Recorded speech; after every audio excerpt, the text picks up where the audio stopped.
So I really expected this update to just be a content drop which gave us some new limiteds, which also gave us a new code. However, this update, Tycoon has actually made a very interesting change to one of the vehicles which community has kind of requested. However, I did not expect it to actually be appearing in this update without them telling us. And the change is that the M1117 Guardian has actually received an MK19 40mm grenade launcher, and then with this they also removed the standard machine gun which we had with this vehicle. So as you guys can clearly see, this vehicle is now actually going to be able to fire grenades along with its standard MG, which it already has. So I'm sure you guys already know what we're going to be doing in this video. We're going to be damage testing this grenade launcher, and we're going to be taking a look at the fact, were there any balance changes that were also made to this vehicle's machine gun. So anyway, let's just jump right into it. So first I'd like to test it against the F-35. Let's take a look on how much one grenade will be able to do. It will be able to do exactly 27%, which is actually pretty good, meaning that on average you're going to be taking at least 3 to 4 hits in order to destroy the F-35, which is actually pretty decent for a starter vehicle, which we can unlock straight away as we start the game. Now taking a look at a maxed out super hand, and by the way, the Guardian is also maxed out on all of these stats. I forgot to mention that, but it's going to be able to do 33% per hit. That means on average it's going to be able to 3-shot the super hind. Here it was able to 4-shot it, but either way, this is still really good. Now moving on to the ground vehicles, and I have to say, this is actually a little bit worse, if not a lot worse. It only does 12% per hit, and by the way, this lava is also maxed out. So to be totally real with you, this vehicle definitely does have good firepower for ground vehicles as well, but it's not as good as it was against planes, which kind of makes sense. Now lastly, moving on to how good it actually is against the tanks, and I have to say I'm actually somewhat satisfied, and the reason being because 18 of these will definitely be enough to actually take down a maxed out Abrams X. I will say, if the Abrams X misses its cannon, then I think you do actually have a chance of winning in terms of close range combat. I really like that about this vehicle. However, if we take a look at the zoom wall, the damage is also okay, but it's nothing really special. Definitely will be able to shred it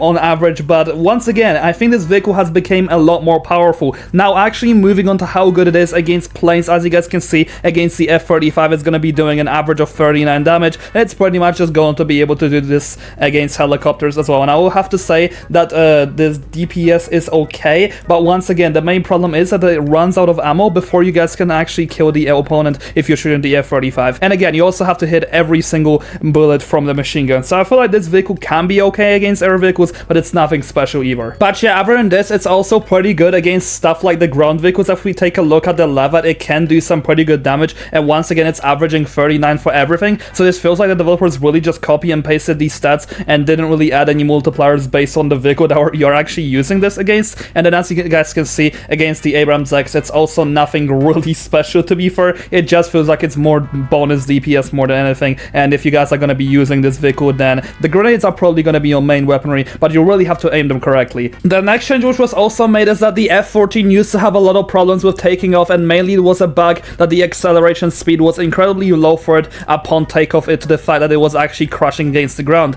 However, the acceleration speed has actually been buffed, and now you guys can much more easily take off of the F-14 without really having any problems. I think that this is really good. I'm glad they have actually made this change. However, the last change which was made, and let me quickly explain you guys how the bug worked, is that whenever you shot all of your Raider X rockets, if you were pretty much in a spot when once they reload, you pretty much are unable to shoot them unless you exit the vehicle. However, this has actually been changed, because as you guys can see now, I'm just able to freely fire these rockets once again. This was actually a bug that was in the game for at least like 6 months or so, if not longer, and I'm really glad they actually fixed this, because it made the Raider X really unusable in a few ways, because you literally had to hop out of the vehicle to actually regain your rockets, which was incredibly annoying. Anyway, those were all the changes I was able to notice in this update. Once again, I'm kind of mad that they didn't really do an update log, because it would be nice to understand everything that was changed. But yeah, thank you so much for watching, and do enjoy this clip before the video ends. Look at this Susima plane, bro. Oi!